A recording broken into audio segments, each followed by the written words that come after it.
Hello students, आज की इस क्लास में हम देखने वाले हैं silent letter rule. Silent letter क्या होते हैं? बहुत सारे इंग्लिश में ऐसे वर्ड होते हैं जिनका हम प्रोनाउंस नहीं करते हैं, पढ़ते समय उन्हें हम साइलेंट कर देते हैं। तो वैसे ही हम ए टू जेड देखने वाले हैं। एक वीडियो में मैं 4 से 5 लेटर्स का साइलेंट लेटर बनाऊंगा और ये हमारे प्लेलिस्ट में रहेंगे, तो आप 1 बाय 1 नोट बना के इसको पढ़ सकते हो। तो लेट्स स्टार्ट। हमारा पहला वर्ड है ए। देखते हैं कि वर्ड्स में ए कब कब साइलेंट होते हैं। तो आप इनको पहले वर्ड्स है उनको एक बार पहले पढ़ के देख लीजिए। जैसे यहाँ पे जो वर्ड्स है उसको एक बार पहले आप पढ़ के देख सकते हो। Each, team, beam, teach, heave और क्लीव लिखा हुआ है। इन सभी वर्ड्स में आप देख सकते हो ई के बाद ए आया हुआ है। सभी में कॉमन है ई के बाद ए। जैसे कि ईच, टीम, बीम, तो हम इसको पढ़ते समय ई के बाद सीधा ईच पढ़ रहे हैं, है ना। टीम, बीम, तो इसका मतलब यह है कि यहाँ पे ए जो है साइलेंट है। तो हमने जितने भी यहाँ पे वर्ड्स लिए हैं उसमें हम एक चीज़ कॉमन देख सकते हैं, इन सभी वर्ड्स में ई के बाद ए आ रहा है। तो हमने उसके बेस पे एक रूल बना दिया कि अगर किसी वर्ड में ई के बाद अगर ए आता है तो उस सिचुएशन में हम ए को क्या कर देंगे, साइलेंट। और याद रखना हमेशा ये जो साइलेंट लेटर का रूल है 100% अप्लाई नहीं होता है, 60-70% है। कई सारे ऐसे केसेस होंगे जिसमें ई के बाद ए आएगा लेकिन उनका उच्चारण होगा, लेकिन बहुत सारे ऐसे जगह हैं जहाँ पे ई के बाद ए आते हैं तो ए को हमको साइलेंट करना पड़ता है, जैसे कि ये सभी वर्ड। तो उसके बेस पे हमारा रूल बन गया, जब किसी वर्ड में जैसे कि ईच है, ई के बाद ए आता है, जैसे ई के बाद ए आया है तो हम ए को क्या कर देते हैं, silent. Okay, so next rule है हमारा, ये देखिए एग्जाम्पल, इसको फिर पढ़ के देखिए। लोन बोलते हैं, फ्लोट, बोर और क्या बोलते हैं, बोर्ड, कोल। तो इन सभी वर्ड्स में आप देख सकते हो लोन पढ़ रहे हैं, यहाँ पे ए साइलेंट है। फ्लोट पढ़ रहे हैं, ए साइलेंट है। बोर पढ़ रहे हैं, बोर्ड पढ़ रहे हैं और कोल पढ़ रहे हैं। इन सभी वर्ड्स में आप देख सकते हो ओ के बाद ए, इन सभी वर्ड्स में आप देख सकते हो ओ के बाद ए आ रहा है। तो उसके बेस पे हमने एक और रूल बना दिया कि जब किसी वर्ड में ओ के बाद ए आता है, जैसे कि लोन है उसमें ओ के बाद ए आया है तो ए को क्या कर देते हैं, साइलेंट। तो ये हमारा दूसरा रूल था साइलेंट लेटर के लिए।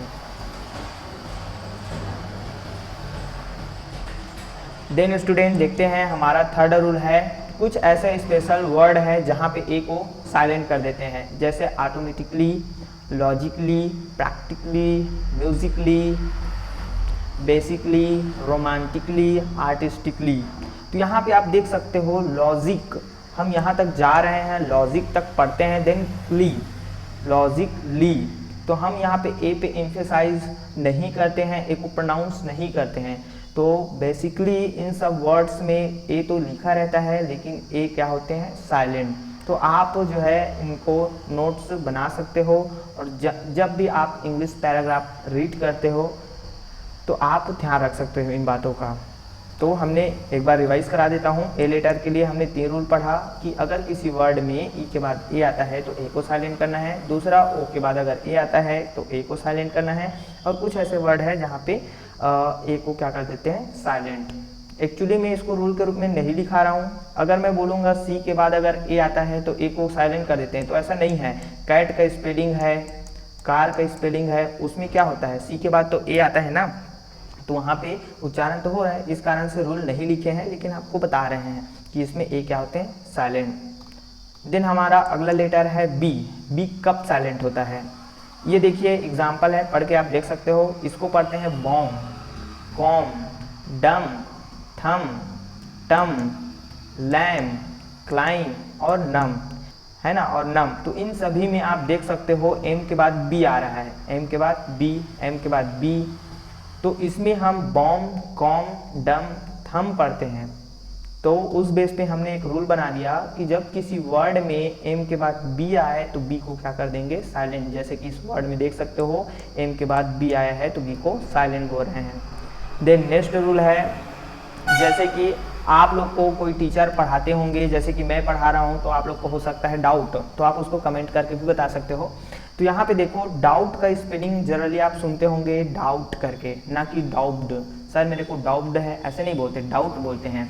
तो इसमें देखिए, और वैसे ही डेट मतलब क्या होता है, कर्ज, सामने वालों को कर्ज देते हैं या कभी बैंक से डेट लेते हैं तो इसको ना डेट बोलते हैं।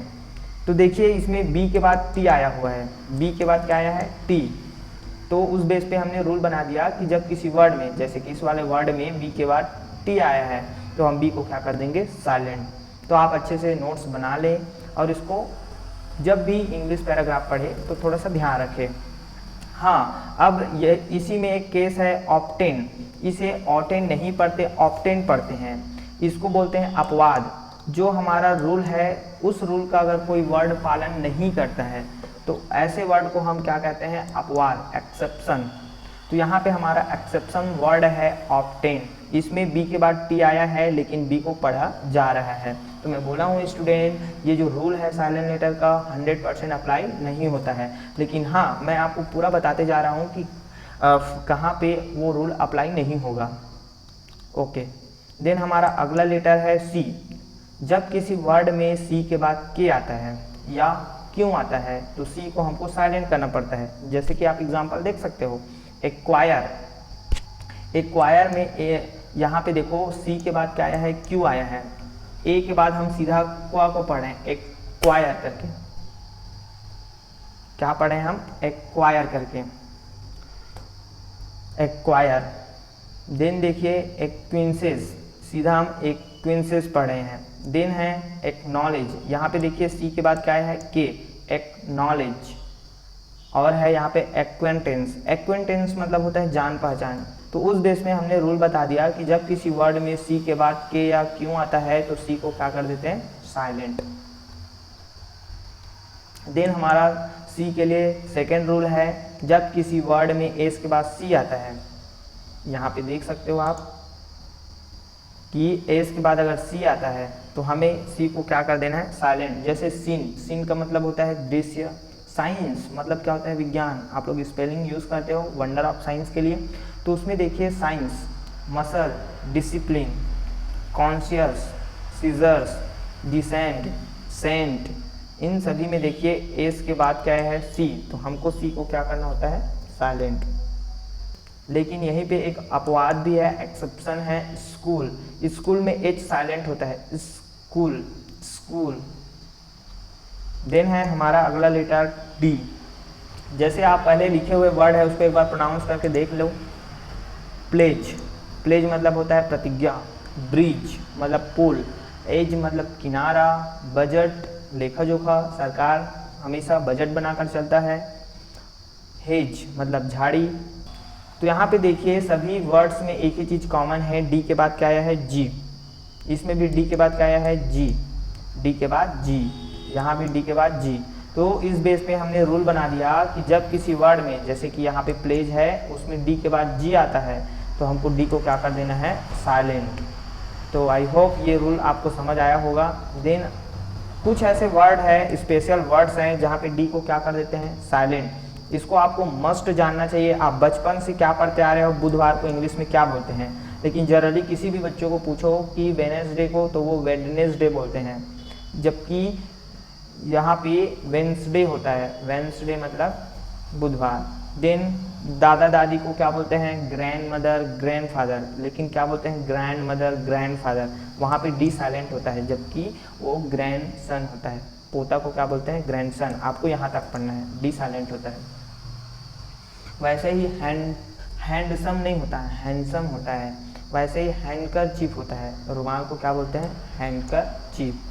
तो ये बहुत ही इम्पोर्टेंट वर्ड्स है जहाँ पे डी साइलेंट होता है। वैसे ही सैंडविच, सैंडविच में भी सैंडविच लिखा रहता है बट बोलते सैंडविच है।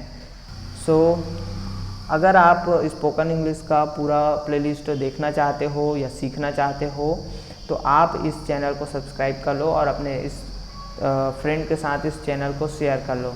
Thank you for watching.